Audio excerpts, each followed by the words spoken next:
1993માં યુકેથી પાછો આવીને પછી 94માં મેરેજ પણ કર્યા અને બિઝનેસ પણ શરૂ કર્યો. અને જ્યારે બિઝનેસ કર્યો તો નાનું અમસ્તું રેતી કપચી એની દલાલી જેવું શરૂ કર્યું અને કંપની ચાલુ કરી. 2001માં કેપી બિલ્ડકોન, 2008માં અમે કંપની ચાલુ કરી KPI green private limited solar અને એનો બિઝનેસ માટે, અને 2010માં એક કંપની ચાલુ કરી કેપીઆઈ એનર્જી.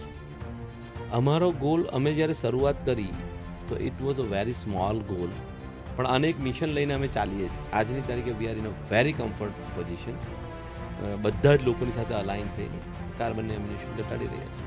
અને મારું થોટ પ્રોસેસ બી આ જ રીતે હતી કે મોટું જ થવાનું, મોટું જ કરવાનું, અને જે વસ્તુ પોસિબલ નથી લોકોના માટે એ આપણે પોસિબલ કરવાનું.